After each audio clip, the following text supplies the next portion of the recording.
ಬೆಂಗಳೂರಿನ ನಂದಿನಿ ಲೇಔಟ್ ಕಿತ್ತೂರು ರಾಣಿ ಚೆನ್ನಮ್ಮ ಆಟದ ಮೈದಾನದಲ್ಲಿ ಶನಿವಾರ ಎಲ್ ಲೋಕೇಶ್ ಜನಸೇವಾ ಕೇಂದ್ರ ಮತ್ತು ಭಾರತೀಯ ಪರಿವರ್ತನಾ ಸಂಘ ಬಿಪಿಎಸ್ ವತಿಯಿಂದ ಕರ್ನಾಟಕ ರಾಜ್ಯೋತ್ಸವ ಪ್ರಯುಕ್ತ ನಾಲ್ವಡಿ ಕೃಷ್ಣರಾಜ ಒಡೆಯರ್ ಕಪ್ 2022 ಕ್ರಿಕೆಟ್ ಪಂದ್ಯಾವಳಿಯನ್ನು ಆಯೋಜಿಸಲಾಗಿತ್ತು.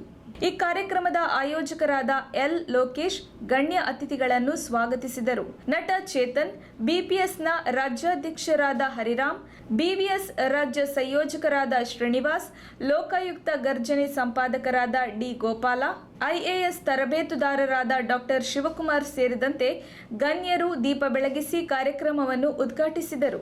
ನಂತರ ಎಲ್ಲರೂ ನಾಲ್ವಡಿ ಕೃಷ್ಣರಾಜ ಒಡೆಯರ್ ಅವರ ವಿಚಾರಗಳ ಬಗ್ಗೆ ಬೆಳಕು ಚೆಲ್ಲಿದರು. ಜೊತೆಗೆ ಕ್ರೀಡಾಪಟುಗಳಿಗೆ ಶುಭ ಹಾರೈಸಿದರು. ಖ್ಯಾತ ವಕೀಲರಾದ ಹರಿರಾಮ್ ರವರು ನಾಣ್ಯ ಚಿಮ್ಮುವಿಕೆ ಮೂಲಕ ಪಂದ್ಯಕ್ಕೆ ಚಾಲನೆ ನೀಡಿದರು.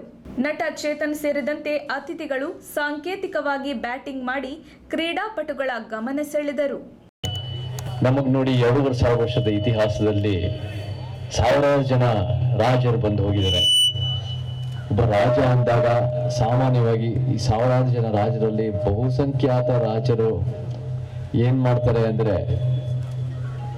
ಅವರು ಬೇರೆ ಬೇರೆ ತಿನ್ನೋದು, ಕುಡಿಯೋದು, ಮತ್ತೆ ಬೇರೆ ಬೇರೆ ಜೊತೆ ಯುದ್ಧ ಮಾಡಿಸೋದು, ಮದುವೆಗಳಾಗೋದು, ಇದೇ ಜಾಸ್ತಿ ಮಾಡಿಕೊಂಡು ಕಾಲ ಕಳೆದಿರೋ ರಾಜಗಳೇ ಜಾಸ್ತಿ ಇದ್ದಾರೆ. ಆದ್ರೆ ಬೆರಳಿಕೆಯಷ್ಟು ರಾಜರು ಅವರು ಜನರ ಏಳಿಗೆಗೋಸ್ಕರ, ಜನರ ಬದುಕಿಗೋಸ್ಕರ, ಜನರ ಅಭಿವೃದ್ಧಿಗೋಸ್ಕರ ಕೆಲಸ ಮಾಡಿದ್ದಾರೆ.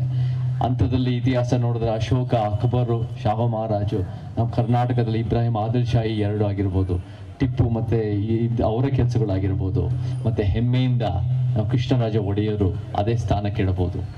ಕೃಷ್ಣರಾಜ ಒಡೆಯರು ಏನು 100 ವರ್ಷದ ಹಿಂದೆ ಬದುಕಿದ್ದು, ರಾಜ ಋಷಿ ಅಂತ ಹೇಳ್ತೀವಿ. ಅವರ ಬದುಕಿದ ಕಾಲದಲ್ಲಿ ನಿಜಾಮ್ ಬಿಟ್ರೆ ಅತಿ ಶ್ರೀಮಂತ ಭಾರತೀಯರು. ಆದರೆ ಅವರ ವೈಯಕ್ತಿಕ ಬದುಕಿಗಿಂತ ಸಮಾಜಮುಖಿ ಅವರ ಕೆಲಸ ಮಾಡಿದ್ರು. ನಾವು ಇವತ್ತಿನ ದಿನ 21ನೇ ಶತಮಾನಕ್ಕೆ ಕೃಷ್ಣರಾಜ ಒಡೆಯರನ್ನು ತರಬೇಕು ಅಂದ್ರೆ ಅವರ ಕೆಲಸಗಳು ಗುರುತಿಸೋದಷ್ಟೇ ಅಲ್ಲದೆ ಇವತ್ತಿನ ದಿನಕ್ಕೆ ಹೇಗೆ ಸೂಕ್ತ ಅನ್ನೋದು ಅರ್ಥ ಮಾಡ್ಕೋಬೇಕು. 3 ವಿಚಾರಗಳ ಬಗ್ಗೆ ನಾನು ಚೊಕ್ಕವಾಗಿ ಮಾತಾಡ್ತೀನಿ. 3 ವಿಚಾರ ಅವ್ರು ತಂದಿರೋದು ಅಂದ್ರೆ ಅವ್ರು ಮಾಡಿರೋ ಲಿಂಗ ಸಮಾನತೆಗೋಸ್ಕರ ಕೆಲಸಗಳು, ಮತ್ತೆ 2ನೇದು ಕಲೆನ ಪ್ರೋತ್ಸಾಹ ಮಾಡಿರೋದು, ಮತ್ತೆ 3ನೇದು ಸಾಮಾಜಿಕ ನ್ಯಾಯ ಅವ್ರು ತಂದಿರೋದು. ನಾವು ಲಿಂಗ ಸಮಾನತೆ ಬಗ್ಗೆ ಹೇಳಬೇಕು ಅಂದ್ರೆ ಕೃಷ್ಣರಾಜ ಒಡೆಯರವರು ಅವರು ಬಾಲ ವಿವಾಹನ ಬ್ಯಾನ್ ಮಾಡ್ತಾರೆ, ವಿಧವೆಗಳಿಗೆ ಸ್ಕಾಲರ್ಶಿಪ್ ಕೊಡ್ತಾರೆ, ಮಹಿಳಾ ಶಿಕ್ಷಣ ಎಷ್ಟು ಮುಖ್ಯ ಅಂತ ಮಾಡ್ತಾರೆ. ಮಹಾರಾಣೀಸ್ ಕಾಲೇಜ್ ಇಲ್ಲೇ ಬೆಂಗಳೂರಿನಲ್ಲಿ ಸ್ಥಾಪನೆ ಮಾಡ್ತಾರೆ 1938ರಲ್ಲಿ. ನಮ್ಮ ಅಜ್ಜಿನೂ ಅಲ್ಲೇ ಓದಿರೋ ಜಾಗ ಅದು. ನಮಗೆ ಇವತ್ತಿನ ದಿನ ಎಷ್ಟು ಮಟ್ಟಿಗೆ ಲಿಂಗ ಸಮಾನತೆ ಇನ್ನೂ ಎಷ್ಟು ದೂರದ ಕನಸು. ಒಂದು ರೀತಿ ಪುರುಷ ಪ್ರಧಾನ ವ್ಯವಸ್ಥೆ, ಪ್ರಾಮಾಣ್ಯದ ವ್ಯವಸ್ಥೆ, ಬಂಡವಾಳಶಾಹಿ ವ್ಯವಸ್ಥೆ, ಕೋಮುವಾದ ಮತ್ತು ಬೇರೆ ಬೇರೆ ವ್ಯವಸ್ಥೆಗಳಲ್ಲಿ ಏನು ಒಂದು ರೀತಿ ಈ ಲಿಂಗ ಅಸಮಾನತೆ ಹೆಚ್ಚಾಗ್ತಾ ಇದೆ. ನಾನು ಕೂಡ ಒಂದು ವಾರದ ಹಿಂದೆ ಕಲಬುರಗಿಗೆ ಹೋಗಿ ಒಂದು 14 ವರ್ಷದ ಹುಡುಗಿ ಪವಿತ್ರ ಅನ್ನೋಳು ಅವ್ರನ್ನ ಅತ್ಯಾಚಾರ ಮಾಡಿ ಕೊಲೆ ಮಾಡಾಗಿದೆ. ಯಾಕಂದ್ರೆ ಬಯಲು ಶೌಚಾಲಯ ಮಾಡಿದ್ದಕ್ಕೆ. ಸೊ ಇವತ್ತು ಆ ಬಯಲು ಶೌಚಾಲಯ ಅನ್ನೋದು ಎಷ್ಟು ಮಟ್ಟಿಗೆ ನಮ್ಮ ಕರ್ನಾಟಕದಲ್ಲಿ ಇವತ್ತು ನಡೀತಾ ಇದೆ, ಅದರಿಂದ ಎಷ್ಟು ಒಂದು ರೀತಿ ಪರಿಣಾಮಕಾರಿಯಾಗಿದೆ. ಒಂದು ಜ್ಞಾಪಕ ಇಟ್ಕೊಳ್ಳಿ, ನಮಗೆ ಇವತ್ತಿನ ದಿನ ನಾನು ಎಷ್ಟೋ ಸರ್ಕಾರಿ ಶಾಲೆಗಳಿಗೆ ಹೋಗ್ತೀನಿ. ಸರ್ಕಾರಿ ಶಾಲೆಗಳಲ್ಲಿ ನನಗೆ ಹುಡುಗಿಯರ ಸಂಖ್ಯೆ ಜಾಸ್ತಿ ನೋಡಿದಾಗ ಖುಷಿ ಆಗತ್ತೆ. ಆದರೆ ಹುಡುಗಿಯರ ಸಂಖ್ಯೆ ಯಾಕೆ ಸರ್ಕಾರಿ ಶಾಲೆಯಲ್ಲಿ ಜಾಸ್ತಿ ಇದ್ದಾರೆ ಅಂದರೆ ಹುಡುಗರನ್ನೆಲ್ಲ ಖಾಸಗಿ ಶಾಲೆಗಳು ಕಳಿಸ್ತಾರೆ. ಸೊ ಆ ನಿಟ್ಟಿನಲ್ಲಿ ನಮಗೆ ಎಲ್ಲೋ ಒಂದು ಕಡೆ ಚಿಕ್ಕ ವಯಸ್ಸಿಂದನೂ ಈ ಅಸಮಾನತೆ. ಎಲ್ಲೋ ಹುಡುಗರು ಸಿಗರೇಟ್ ಸೇದಿ ಎಣ್ಣೆ ಹೊಡೆದ್ರೆ ಅದು ಹುಡುಗರು ಮಾಡ್ತಾರೆ ಅನ್ನೋದು ಹುಡುಗಿ ಮಾಡಿದ ತಕ್ಷಣ ಇಡೀ ಒಂದು ರೀತಿ ಸಾಮಾಜಿಕ ಅಪರಾಧ ಅನ್ನೋದು ಗುರುತಿಸೋದು. ಸೊ ನಮಗೆ ಅಸಮಾನತೆಯ ಜೀವಂತವಾಗಿದೆ, ಅದನ್ನು ಕೂಡ ಹೋಗಲಾಡಿಸ್ಬೇಕು. ಇದು ಒಂದು ರೀತಿ ಕೃಷ್ಣರಾಜ ಒಡೆಯರ ಕೆಲಸಗಳು ನಮ್ಮ ಪ್ರೇರಣೆ ಆಗಬೇಕು. ಹಾಗೆ ಕಲೆ ಬಗ್ಗೆ ಮಾತಾಡಬೇಕು ಅಂದರೆ ಕೃಷ್ಣರಾಜ ಒಡೆಯರು 8 ಒಂದು ರೀತಿಯ ವಾದ್ಯ ಇನ್ಸ್ಟ್ರೂಮೆಂಟ್ಸ್ ನುಡಿಸ್ತಾ ಇದ್ರು ಅಂತ ಹೇಳ್ತಾರೆ. ಅದು flute, violin, saxophone, nadaswara, piano, mridangam, sitar, veena ಇವೆಲ್ಲ ನುಡಿಸ್ತಾ ಇದ್ರು. ನಾನು ಕೂಡ ಸ್ಯಾಕ್ಸಫೋನ್ ನುಡಿಸ್ತೀನಿ. ಆ ಕಾರಣಕ್ಕೆ ನನಗೆ ಭಾಳ ಸಂತೋಷ ಆಗುತ್ತೆ. ಜ್ಞಾಪಕ ಇಟ್ಕೊಳ್ಳಿ, ಅವರು ಹಾಗೆ ಕನ್ನಡದಲ್ಲಿ ಅವರೆಷ್ಟು ಒಂದು ಕವನಗಳು ಬರೀತಾ ಇದ್ರು. ಸೊ ನಮಗೆ ಈ ವಿಚಾರಗಳಲ್ಲಿ ಕಲೆ ಅಂದಾಗ ಅದು ಬರೀ ಒಂದು ರೀತಿ ಮನೋರಂಜನೆಗೆ ಇರೋದಾಗಿರ್ಬೋದು, ಅಥವಾ ಕಲೆ ಅನ್ನೋದು ಏನು ಸಿನಿಮಾ ಸಿನಿಮಾ ರಂಗತರ ವ್ಯಾಪಾರಕ್ಕೋಸ್ಕರ ಇರಬಾರ್ದು, ಕಲೆ ಅನ್ನೋದು ಸಾಮಾಜಿಕ ಪರಿವರ್ತನೆ ಬದಲಾವಣೆಗೆ ಇರಬೇಕು ಅನ್ನೋದು ಕೃಷ್ಣರಾಜ ಒಡೆಯರು ಕೂಡ ನಮಗೆ ತೋರಿಸಿದ್ರು. ಹಾಗೆ ನಮಗೆ ಲಿಬರಲ್ ಆರ್ಟ್ಸು, ನಮ್ಮ ಮಾನವೀಯ ಶಾಸ್ತ್ರಗಳು, ಲಿಬರಲ್ ಆರ್ಟ್ಸು, ಹ್ಯುಮ್ಯಾನಿಟೀಸ್ ಅನ್ನೋದು ನಮ್ಮ ಮಕ್ಕಳಿಗೆ ಹೇಳಿಕೊಟ್ರೆ ಮಾತ್ರ ನಮಗೆ ಅವರ ಕಲ್ಪನಾ ಶಕ್ತಿ ಆಗಿರ್ಬೋದು, ಅವರ ವ್ಯಕ್ತಿತ್ವ ಆಗಿರ್ಬೋದು, ಸಮಾಜಕ್ಕೆ ಸಮಸ್ಯೆಗಳಿಗೆ ಪರಿಹಾರ ಹೇಳ್ಕೊಡೋದು, ಅದು ಒಂದು ರೀತಿ ಒಂದು ದಾರಿ ಹುಡುಕೋದು ಭಾಳ ಮುಖ್ಯ ಆಗುತ್ತೆ. ಸೊ ಕಲೆಯನ್ನು ಪ್ರೋತ್ಸಾಹದ ಭಾಳ ಮುಖ್ಯ. ಮತ್ತು ಮೂರನೇ, ನಿಮ್ಮೆಲ್ಲರಿಗೂ ಗೊತ್ತಿರೋ ಹಾಗೆ ಸಾಮಾಜಿಕ ನ್ಯಾಯ, ಏನು ಮಿಲ್ಲರ್ ರಿಪೋರ್ಟ್ ಅನ್ನೋದು ಏನು ತಂದು 25% ಮೀಸಲಾತಿಯನ್ನು ಒದಗಿಸ್ಕೊಟ್ಟಿದ್ದಾರೆ ನಮಗೆ ಕೃಷ್ಣರಾಜ ಒಡೆಯರು. ಇವತ್ತಿನ ದಿನ EWS ಅಂತ ಎಕನಾಮಿಕ್ ವೀಕರ್ ಸೆಕ್ಷನ್ ಅಂತ ಆಗ್ಬಿಟ್ಟು ಏನು ಒಂದು ಸಾಮಾಜಿಕ ನ್ಯಾಯದ ಉದ್ದೇಶನೇ ಒಂದು ರೀತಿ ಅದನ್ನು ಒಂದು ರೀತಿ ದಿಕ್ತಪ್ಪಿಸಿ ಅದನ್ನು ಬದಲಾಯಿಸಿದ್ರೆ, ನಮಗೆ ಎಕನಾಮಿಕ್ ಬದಲಾವಣೆ ಬೇಕು ಅಂದರೆ ಎಕನಾಮಿಕ್ ಪಾಲಿಸೀಸ್ ತನ್ನಿ.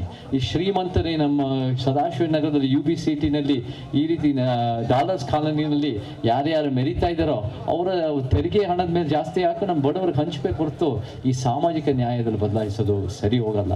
ಸೊ ಆ ನಿಟ್ಟಿನಲ್ಲಿ ಕೃಷ್ಣರಾಜ ಒಡೆಯರ ಕನಸನ್ನು ನಾವು ನನಸು ಮಾಡಬೇಕು.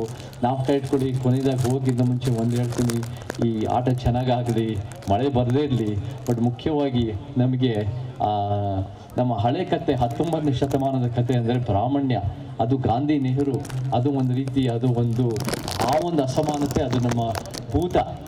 ಆದರೆ ಇವತ್ತಿನ ದಿನ ಏನು ನಡೀತಾ ಇದೆ ಅಂದರೆ ಈ ಸಾವರ್ಕರ್ ಉಪಾಧ್ಯಾಯ ಅತಿ ಬ್ರಾಹ್ಮಣ್ಯ ಕೋಮುವಾದ ಹಿಂದುತ್ವ ಅದು ನಮ್ಮ ವರ್ತಮಾನ.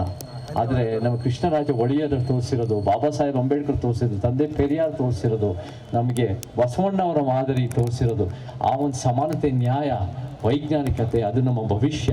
ಆ ಭವಿಷ್ಯಕ್ಕೋಸ್ಕರ ನಾವೆಲ್ಲರೂ ಶ್ರಮಿಸಬೇಕು ಅಂತ ಹೇಳಿ ನನ್ನ ಮಾತು ಮುಗಿಸ್ತಾ ಇದ್ದೀನಿ. ಜೈ ಕರ್ನಾಟಕ, ಜೈ ಭೀಮ್.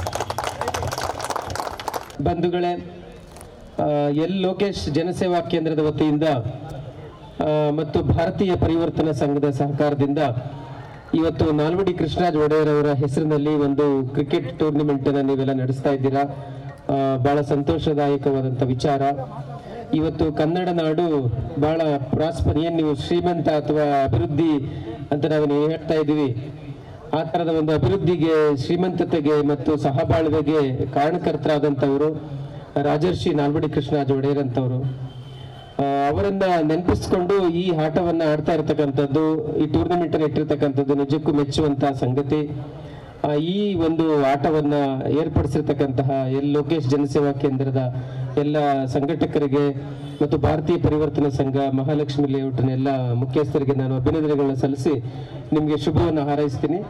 ಎಲ್ರಿಗೂ ಧನ್ಯವಾದಗಳು. ಜೈ ಭೀಮ್. ಬಂಧುಗಳೇ, ಈ ದಿನ ಎಲ್ ಲೋಕೇಶ್ ಜನಸೇವಾ ಕೇಂದ್ರ ಹಾಗೂ ಭಾರತೀಯ ಪರಿವರ್ತನಾ ಸಂಘದ ಸಹಯೋಗದಲ್ಲಿ ನಾಲ್ವಡಿ ಕೃಷ್ಣರಾಜ ಒಡೆಯರ್ ಕಪ್ 2022 ಅನ್ನ ಬಹಳ ಅದ್ಭುತವಾಗಿ ಆಯೋಜನೆ ಮಾಡಲಾಗಿದೆ. ಮತ್ತೆ ಈ ಮಳೆ ಬರದೇ ಇರಲಿ, ಚೇತನ್ ಸರ್ ಹೇಳಿದ ಹಾಗೆ ಈ ಕಾಲಘಟ್ಟದಲ್ಲಿ ಯುವ ಸಮುದಾಯ ದಾರಿ ತಪ್ಪುವಂಥ ಸಂದರ್ಭದಲ್ಲಿ ಲೋಕೇಶ್ ಜನಸೇವಾ ಕೇಂದ್ರದ ವತಿಯಿಂದ ಯುವಕರು ಕ್ರೀಡಾಪಟುಗಳಾಗಬೇಕು ಮತ್ತು ಕ್ರೀಡಾ ರಂಗದಲ್ಲಿ ಯಶಸ್ವಿ ಆಗಬೇಕು ಅನ್ನೋ ನಿಟ್ಟಿನಲ್ಲಿ ಈ ಏನು ನಾಲ್ವಡಿ ಕೃಷ್ಣರಾಜ ಒಡೆಯರ್ ಕಪ್ ಅನ್ನ ಆಯೋಜನೆ ಮಾಡಿರ್ತಕ್ಕಂಥದ್ದು ಬಹಳ ಸಂತೋಷದ ವಿಚಾರ. ಯಾರ್ಯಾರು ನೀವು ಕ್ರಿಕೆಟ್ ಪಟುಗಳು ಬಂದಿದ್ದೀರಿ, ತಮಗೆಲ್ಲರಿಗೂ ಶುಭಾಶಯವನ್ನ ಕೋರ್ತೇನೆ. ಒಳ್ಳೇದಾಗ್ಲಿ. ಜೈ ಭೀಮ್, ಜೈ ಭಾರತ್. ಏನಿಲ್ಲ, ಎಲ್ಲರೂ ಮಾತಾಡಿದ್ದಾರೆ. ಈಗ ಎಲ್ಲರೂ ಕೂಡ ಆಟ ಆಡಲಿಕ್ಕೆ ಬಂದಿದ್ದೀರಿ. ಹಾಗಾಗಿ ಏನಿವತ್ತು ಲೋಕೇಶ್ ಜನಸೇವಾ ಕೇಂದ್ರ ಮತ್ತು BPS ವತಿಯಿಂದ ಈ ಕ್ರಿಕೆಟ್ ಟೂರ್ನಮೆಂಟ್ ನಡೀತಾ ಇದೆ. ಎಲ್ಲ ಆಟಗಾರರಿಗೂ ಒಳ್ಳೆಯದಾಗಲಿ ಮತ್ತು ಎಲ್ಲರೂ ಒಂದು ರೀತಿ ಸಾಮರಸ್ಯದಿಂದ ಇದ್ರ ಮುಖಾಂತರ ಒಂದಿಷ್ಟು ನಮ್ಮಗಳ ನಡುವೆ ಪ್ರೀತಿ ವಿಶ್ವಾಸವನ್ನು ಬೆಳೆಸುವಂಥದ್ದಾಗಲಿ. ಮತ್ತು ಎಲ್ಲ ಯುವಕರು ಕೂಡ ಆಟದ ಜೊತೆಗೆ ಒಂದಿಷ್ಟು ಸಮಾಜದ ಕಡೆ ಕೂಡ ಗಮನ ಕೊಡುವಂಥ ಕೆಲಸ ಆಗಲಿ ಅಂತ ಹೇಳ್ತಾ, ತಮ್ಮೆಲ್ಲರಿಗೂ ಕೂಡ ಒಳ್ಳೆಯದಾಗಲಿ ಅಂತ ಹೇಳ್ತಾ, ಮತ್ತು ಎಲ್ಲ ಟೀಮು ಒಂದು ರೀತಿ ಟೀಮ್ ಸ್ಪಿರಿಟ್ ಅಲ್ಲಿ ಮತ್ತು ಬಹಳ ಮುಖ್ಯವಾಗಿ ಒಂದು ರೀತಿ ಫ್ರೆಂಡ್ಲಿ ಆಗಿ ಇದ್ದು ಎಲ್ಲ ಚೆನ್ನಾಗಾಗಲಿ ಅಂತ ಹಾರೈಸ್ತಾ ನನ್ನ ಮಾತನ್ನು ಮುಗಿಸ್ತೀನಿ.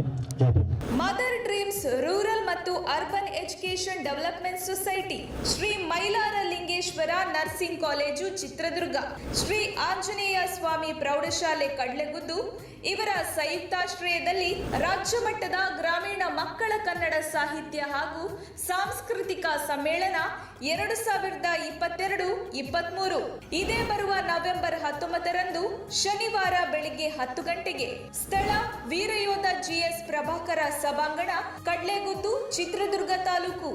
ಈ ಕಾರ್ಯಕ್ರಮದ ಸಂಪೂರ್ಣ ನೇರ ಪ್ರಸಾರವನ್ನ ನಮ್ಮ ತುಮಕೂರು ಮಾಧ್ಯಮದಲ್ಲಿ ಪ್ರಸಾರ ಮಾಡಲಾಗುವುದು. ತಪ್ಪದೇ ವೀಕ್ಷಿಸಿ. ನಮಸ್ತೆ, ನಾನು ಪ್ರಣನ್ಯ.